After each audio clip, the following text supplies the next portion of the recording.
Nous nous retrouvons dans les locaux de l'UTC Paris-Sorbonne Université avec une vingtaine de membres de la communauté R&D d'entreprises françaises mais également internationales. Le sujet du Visible Planning est quelque chose que je vis au quotidien puisque c'est des choses qu'on a mis en place et qui sont parfois pas toujours très faciles au quotidien dans la mise en pratique.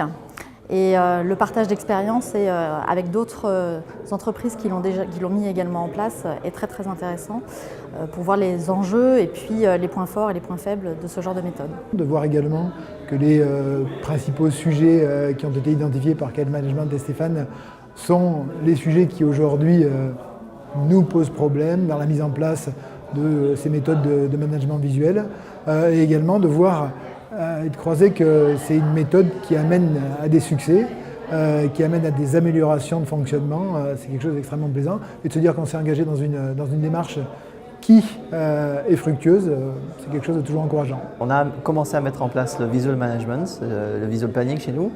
Et là, j'ai pris 2 ou 3 petites idées pour encore aller plus loin dans l'amélioration, dans utiliser l'outil pour essayer d'avoir une next step sur le déploiement de la démarche. Donc, que du positif. Beaucoup d'intérêt, notamment sur 2 points, c'est d'avoir une vision d'un certain nombre de personnes de l'UTC avec leur vision plus universitaire et puis pas mal de retours d'expérience de mes collègues qui finalement sont confrontés au même type de problématiques que nous, même s'ils ont des organisations et des produits très différents. L'objet de tout planning visuel, c'est pas le tableau en lui-même, c'est ce qu'on va en faire dans l'animation et le fait de pouvoir se réunir et de pouvoir parler face au tableau avec des équipes de différents univers qui vont chercher à coopérer au mieux.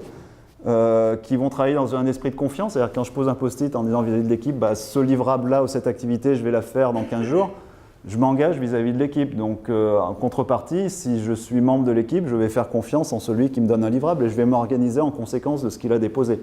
Donc ça présuppose quand même une relation de confiance aux équipes et on parle souvent dans les projets des marges qu'on peut se donner. Si on commence à douter de la capacité de mon collègue à fournir le livrable attendu, je déstabilise complètement le projet. Donc il y a cette relation à établir dans l'équipe qui est basée sur la confiance, la coopération, l'anticipation en équipe des problèmes et puis on en parlera après de l'apprentissage qu'on va générer à travers l'expérience et notamment la partie basse qui sont les risques et la résolution de problèmes qui est quelque part la part majeure du tableau. En fait, le cœur du tableau est là, tout le reste étant l'alibi pour venir nourrir les problèmes. Ça répond complètement à nos attentes, c'est-à-dire d'avoir un partage ouvert et très peu académique sur la partie gestion de projet, rapport humain, visual management. J'ai appris beaucoup de choses. Nous, on est vraiment au début du projet.